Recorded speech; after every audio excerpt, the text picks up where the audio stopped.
One day, my neighbor caught me by surprise and asked me to tell him a story that he said would illustrate the ethics of your religion. A story that he said would persuade me and help me appreciate Islam. The question completely startled me, but I quickly realized the famous story about an imam in London.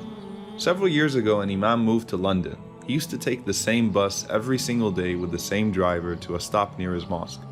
One day as he was riding, he paid the bus fare and sat down, realizing that the driver had mistakenly given him an additional 40 pence. When the imam sat down, he considered keeping the extra change since it was an insignificant amount anyway. But as he was deboarding, he felt guilty and handed the 40 pence back to the driver and said, "Sir, I think you gave me too much change." The driver smiled and said, "Aren't you the new imam in this area? You know, lately I've actually been thinking about stopping by your mosque and learning about Islam. But before I did that, I wanted to see what you would do if I gave you extra change."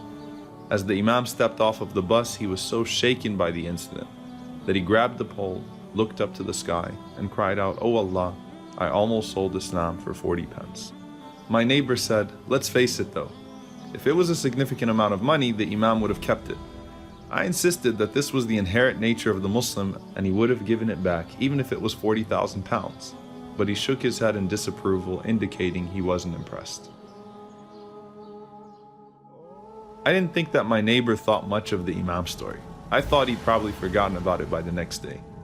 Little did I know that just as the bus driver tested the imam, my neighbor wanted to test me by leaving a bag of a ton of money in the parking garage. I had no clue he was watching. I must admit, it was a whole lot of money, but I really didn't think twice about it. I acted in accordance with what my conscience and religion commanded me to do, knowing that if the Prophet Muhammad, peace be upon him, was in my shoes, he would have done the same.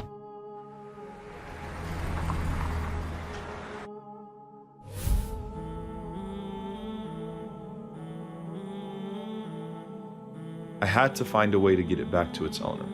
I posted signs, I made calls, but got absolutely no response. People must have thought it was some kind of scam.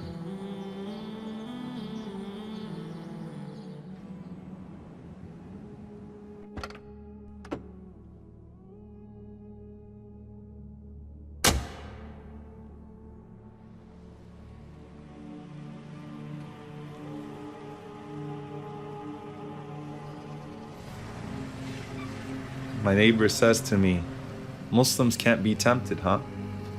I knew you'd give in and spend the money."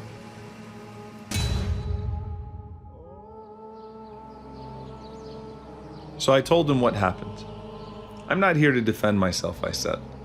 "But what I'd really like to do is teach you what our Prophet Muhammad, peace be upon him, taught us." I gave him the donation receipt from the charity to which I donated the money and informed him that the car I was driving was actually my uncle's car, which I was borrowing because my car had to be fixed. So then I asked him, "Have you filed your taxes for the year yet? I think we should get this receipt to your CPA." Imagine having a nasty neighbor that verbally abuses you in every conceivable way. But despite all of that abuse, when he travels or has to find someone to watch his precious valuables, he trusts no one more than you because he knows your integrity. That was our Prophet Muhammad, peace be upon him. As we walked back home that day, my neighbor thanked me for the time we spent together, telling me I completely changed his perception of Islam and its Prophet. I then shared with him that it was our Prophet who said, "Honor the trust of those who give it to you, and do not betray the one who betrays you." What caught my attention is that my neighbor was willing to test me with such a huge amount of money, just to test my decency as a Muslim. إِنَّا عَرَضْنَا الْأَمَانَةَ عَلَى السَّمَاوَاتِ وَالْأَرْضِ وَالْجِبَالِ فَأَبَيْنَ أَنْ يَحْمِلْنَهَا وَأَشْفَقْنَ مِنْهَا وَحَمَلَهَا الْإِنسَانُ إِنَّهُ كَانَ ظَلُومًا جَهُولًا. I hope that the Prophet Muhammad, peace be upon him, would have been proud of how I responded. Rasulullah, we testify that you have fulfilled your trust and conveyed to us the message. We only pray that we can continue to convey on your behalf without betraying your trust. করেছো সুন্দর পৃথিবী, মানুষ পশু পাখি সাগর ও নদী। With